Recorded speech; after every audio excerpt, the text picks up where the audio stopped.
Local 10 investigative reporter Christina Vazquez exposed the dangerous living conditions at Miami apartment buildings run by out-of-town landlords. Her reports led to major changes, newly proposed legislation, and today she has an update for us. You know, this is just a disaster waiting to happen. At one of the buildings owned by companies, state records show are run by this woman, Denise Vazquez of New Jersey. Look at this here too, man. Problems persist. Look at all that moisture. Problems are shifting from one area to another. We living like we're not even human beings. We are humans.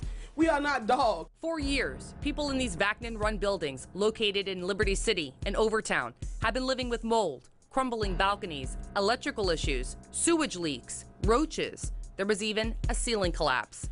The issues allowed to fester as the buildings were left to rot. Property owners ignored violations, millions of dollars worth of fines, even a City of Miami lawsuit. In June, a judge granted the city's motion for default judgment and receivership. And the receiver's monthly reports document ongoing efforts to repair years worth of decay, to include securing insurance, hiring a new property manager, repairing units and walls, boarding up vacant units to prevent vandalism. By September, the receiver writes that the properties, This one was in such terrible condition, while still in need of substantial repairs, are beginning to stabilize. Are the tenants any better off with these properties being in receivership? Yes, they are better off. The tenants who pay their rent every month are absolutely better off. Former state and federal prosecutor David Weinstein reviewed the receiver's reports. The receiver is doing a much better job at maintaining these properties than any of the original property holders were. Repairing balconies or installing fire alarms. They've made electrical repairs. They've evicted people who are not paying their rent. The reports also highlight the receiver's chief challenge: money. There's not enough of it. When the receiver took over, this building was on a nearly complete rent strike, she writes. The rents currently generated are not enough to make repairs and renovations in a, quote, rapid fashion. The receiver has been trying to secure financing. In that time, the property owners continue to try and fight the judgment in court. That continued litigation, the receiver notes, quote, creates an environment that is unfriendly to lenders. does it actually, the rain comes to you can see that. I can see where people are still suffering. That's poor quality work. Meantime, community organizers like Nathaniel Wilcox of Pulse are frustrated. And people should not live like this.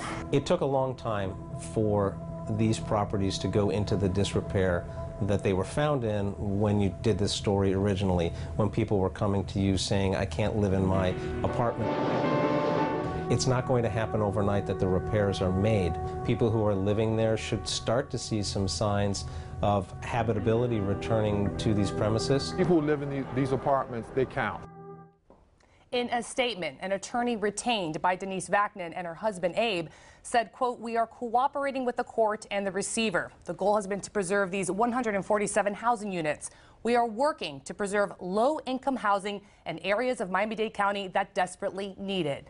Now, when the city of Miami filed suit, the property owners at that time owed $2.4 million in unpaid fines. And a court document filed just this afternoon, we learned that number now exceeds $3 million.